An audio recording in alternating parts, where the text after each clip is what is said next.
Israeli police have arrested and charged a teenager with making threatening calls to Jewish community centres in the United States and other countries, including Australia.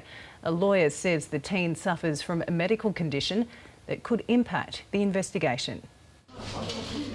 His identity remains hidden by this jumper and a court order, but the impact of his alleged actions has been felt across the globe. We're looking to see the identification of the suspect himself, his profile, what were the motives behind him carrying out those threats against the Jewish communities, both in the different countries across Europe, in Asia, as well as the United States. Some of those threats were made to sites in Australia.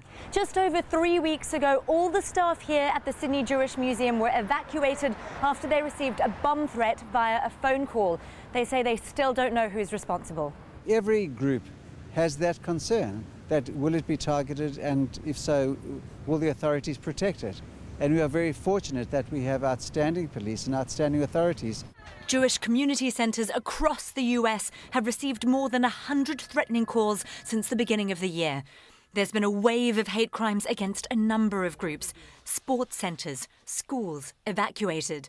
But after an investigation spanning multiple countries for nearly half a year, the FBI says it considers this 18-year-old the primary source of those phone threats, as well as a hoax bomb threat that caused an emergency landing at JFK in 2015. He's a dual US and Israeli national, a homeschooled only child. His lawyer has requested a medical evaluation, claiming he has a brain tumour that can affect rational thinking. This is a young person that, because of his very, very serious medical condition, didn't serve in the army, didn't go to high school, didn't go to elementary school. Officials say he used sophisticated software to disguise his location and camouflage his voice. But investigators in Australia and New Zealand were able to identify the computer's IP address.